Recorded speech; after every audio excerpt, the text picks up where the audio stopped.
ko doon defee doy na waar problème yi mu indi mais de manière générale ba ci violence yi ak mort d'étudiant bi. En fait je vais obéir déjà à un rite. moo di massawu famille yu xale bi génn àddina. yàlla yërëm ko. yéexe ñu saraxam yàgg si waajuram ak ay mbokkam. waaw te mu dëddee leen ak jàmm. mais ça commence à faire beaucoup. parce que c'est pas une idée neuve. régime yi fi jaar yëpp de Abdou Diouf à aujourd'hui il y a eu des garçons qui sont tombés pour ne pas dire comme Hugo des consciences qu'on a perdues.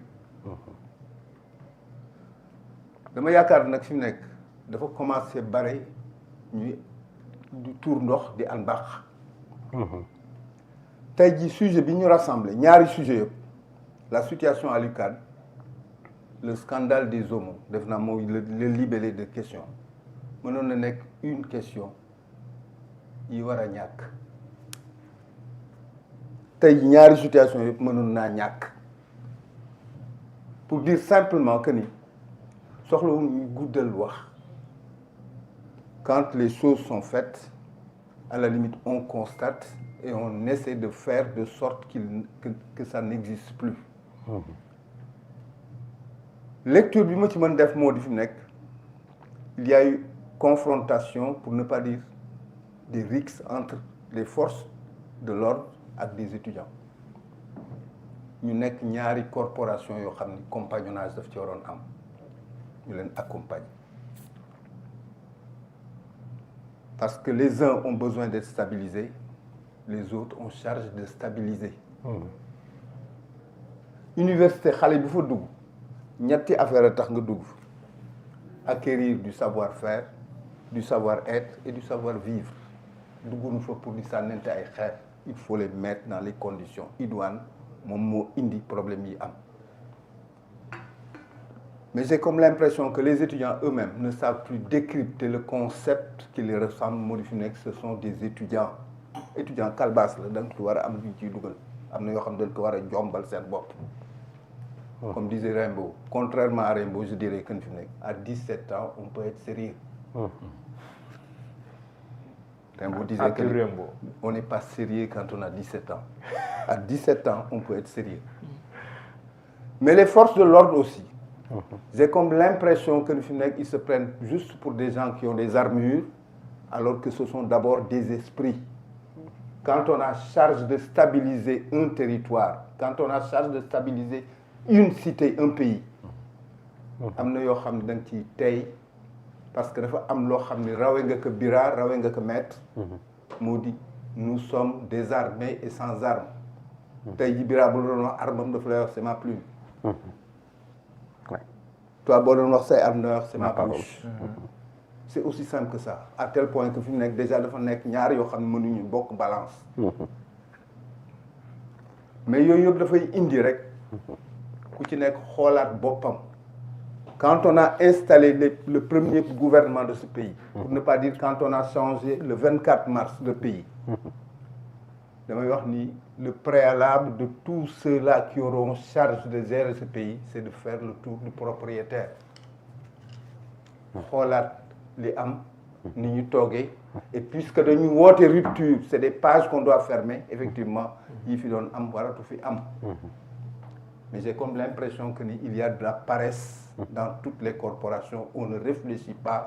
Tout le monde est dans des perspectives yoo xam ni comme si on voulait aller plus vite que la musique et mettre des charrues avant des bœufs. réew mi dara xewagu fi loo xam ni war na nekk un grief pour que nit ñi di emporter wu. On ne peut pas à la limite juger un régime, un système installé et à la limite qu'il y a des balbutiements en moins de 730 jours c'est-à-dire que dans deux ans yi matagul yëpp nag day wane ni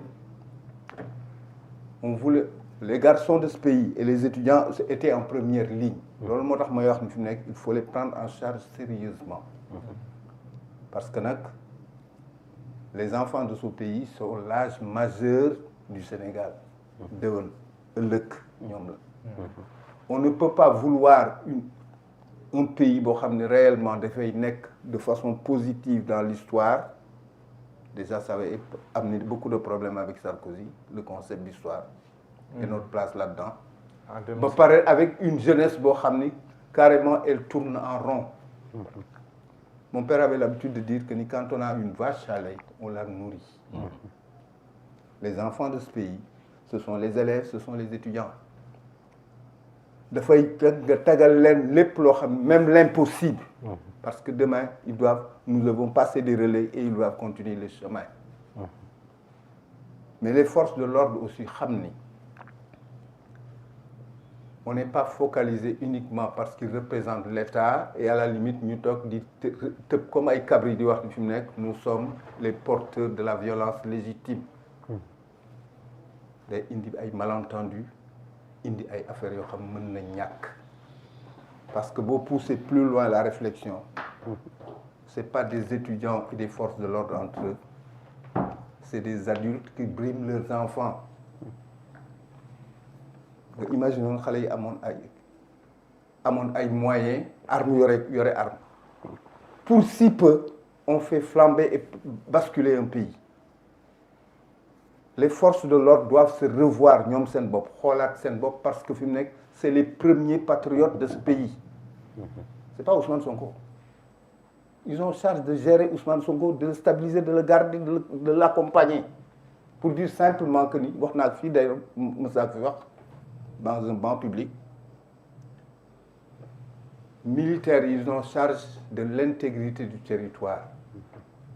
Mais la police et la gendarmerie, c'est à la limite nos sommeil. ñu nelaw si jàmm ak salaam yeewu ak jàmm ak salaam c'est-à-dire que fi mu nekk à la limite dama yaakaar ni dañu comprendre léegi lan mooy agent de l'ordre. Dans ce pays il y a trop de désordre mais day wane ni fi mu nekk le système qu'on croit tomber est encore bien là. Et à la limite à tous les secteurs de l'administration d'État il faut imaginer qu'on conjugue un verbe du premier groupe. Infiltré. gars yi demaguñ de ñu ngi fi taxaw di kër et puis jusqu'à preuve du contraire am na des choses yoo xam ne on peut même les décrypter moo di fi nekk l'idée que des étudiants disposent de grenades lacrymogènes. C'est un signe déjà que quelque part on est presque dans un no man's land mais qui ne dit pas encore son nom. Je crois que ni fi mu nekk yii yëpp c'est des avertisseurs. Ce qu'il y a eu à l'université c'est un avertisseur. Il va falloir sérieusement s'asseoir parce qu'en fait toutes les guerres comme on dit finissent à table. toog parce que nag le Sénégal va nous survivre tous. dañuy dem bàyyi ko fi am na ñu jiitu woon. Mais le malheur moo di fi nekk beaucoup de gens ne semblent pas avoir compris que quand on veut laisser des traces et des marques qui nous survivent positivement dañuy régler les problèmes qui sont en amont et en aval. Je crois que ni fi nekk sama wolof leerul mais def naa loolu la ñuy wax dara ñorog bi fi bañ koy màcc. Mais nag il y a des gens yoo xam ni ba léegi je crois que ni joxaguñu yàlla li moom. mooy Ousmane wax naa ko fii je le répète encore parce qu'on est dans la pédagogie et les rappels malheureusement. yoo xam ne noonu lañ leen transcender. moo di Diomaye ak Sonko ne sont pas tombés du ciel. Ce sont ces garçons-là des diverses universités du Sénégal qui ont installé ces gens-là. moo tax may wax bi fi mu nekk boo leen joxee 1000 francs deseel nga leen 1 million et quelques ñu war dugal seen poche waruñu xiif waruñu mar waruñu rafle waruñu jaaxle mais yooyu yëpp dafay indi le problème de l'université. bërkaat yi de maa ngi koy wax ak samay sët ak ay jarbaat quand l'université sénégalaise va être normale. xëy na tu étais très jeune dañuy delluwaat aux fondamentaux. Les fondamentaux c'était ñi am examen octobre dañuy ñëw def ci examen octobre novembre université ubbi. mooy lu ñu tuddoon la session d'octobre. Voilà février ñu def partiel yi examen partiel. juin ñi admis daal vacances yi 3 mois bàyyi sax bu leen neexee. ñeneen ñi préparé wu pour mën a reprendre octobre. C'est-à-dire que tey jii damay laaj sama doom mu ni ma fi mu nekk papa l'école est fermée on est en février. L'université est fermée on est en février ça veut dire quoi après ñu bëgg quoi une école de qualité une école d'excellence on aime les gros mots alors que fi mu nekk suñu nelaw doyul je crois que ni fi mu nekk à de certains moments un État se doit de comprendre que ni du nit il est impersonnel et parce qu'il est impersonnel et c'est un monstre froid de faire sérieusement et froidement le tour de toutes les questions man bu doon sama sago tey jii man damay wax on ferme l'université toutes les universités et on réfléchit à la question qu'est l'université solution yi daañu génn léegi université nekkaan lu normal comme hier quand les écoles étaient normales au propre et au figuré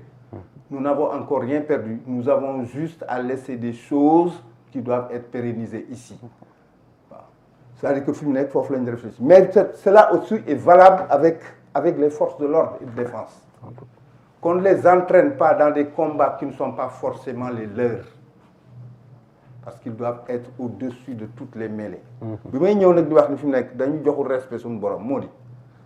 Ousmane Sonko ak Diomaye wàccewuñu asamaan sénégalais yee leen fal jaarale ko ci ay nit mu nekk loo xam ni mësul sax am mais ba léegi dafa mel ne dañu joxul sax respect peuple boobu ñoo xam ni ñoo fal ñii parce que nag sérénité daf ci war a bokk mais puisque des opposants dans nos pays nos contrées africaines là aiment faire feu de tout bois fu am jàmm mënuñ ko nangu fu amul jàmm donc lañ mën a gis et ils profitent de toutes les brèches possibles c'est ça qui a fait que l'université soit effectivement un terreau de politiciens. Influence politique bi c'est inévitable c'est-à-dire que fi mu nekk c'est là-bas qu'on apprend Marx c'est là-bas qu'on apprend Lénine et là je xam maître El Hadji Diouf xam nga nu mu tuddoon Lénine waaw pour dire simplement que c'était en culotte courte qu'on s'était initié à la politique ou qu'on entrait à la politique man maa ci gën a kële parce que moi j'ai dit que du ma militer comme je disais parce que je suis intellectuellement indiscipliné waaw discipline de parti mënuma ko suivre parce que fi mu nekk damay am idée que ni fi mu nekk foo gis la thèse la ak antithèse mais tey jii entre l'université ak l'État il y a à trouver des synthèses c'est du domaine des possibles parce que dañ la koy faral di wax amul problème bu mën a am ci àddina te amul réponse je crois que fi nekk à de certains moments bés xol la toog xam ni nag quelque part aussi ceux-là qui gèrent ce pays sont au service du peuple sénégalais et à la limite ñii dañ ci nekk une corporation et on les appelle des corps constitués de l'État force de l'ordre yi itam à la limite ils ont besoin parce que nag dans notre armée c'est pas les armées ay genre ay bokasa yi daan am de nga xam ni fi mu nekk réellement boo sax seen tur mënuñ ko bind et ils obéissent à n'importe comment fii c'est des gens qui ont fait de grandes écoles qui n'ont aucun complexe à se faire avec les gens qui sont dans les universités et qui doivent prendre en charge effectivement leurs questions moo di xam ni on leur a confié une mission des plus nobles possibles moo di réellement jaamu yàlla si jàppale nit aar leen je crois que ni fi mu nekk loolu la ñu war def mais yëpp dafa war nekk qu'on remette la balle au centre pour que ku ci nekk à son niveau réfléchir ñu jéem a trouver un terrain d'entente toutes les parties prenantes toog et à la limite vider toutes ces questions. sortie gouvernement bi noo ko jàngatee ci talaata bi. sortie gouvernement bi il fallait parce que quand même le peuple sénégalais est devenu très exigeant surtout nag la jeunesse sénégalaise parce que ñooy fal ñooy folli. Et le degré de maturité qu'ils ont acquis fait de sorte que quelque part am na gouvernement yu fi daan romb système ak régime yu fi daan romb il se tenait pas à expliquer fii on exige tout est demande sociale tout est question à résoudre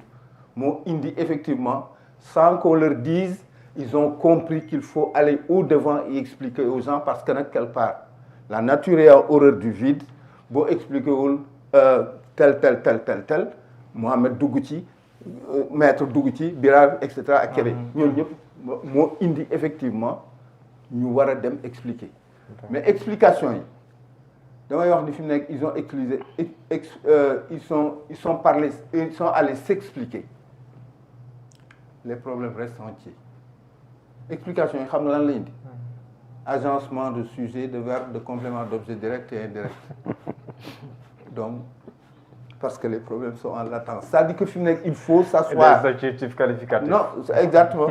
lu nekk ci ay épithètes rek ay attributs. Sénégal yi dañuy dépassé yooyu c'est-à-dire que kenn dàquma ko mais man fi mu ne comme je dis dama ne fi mu ne on n'a plus ces temps-là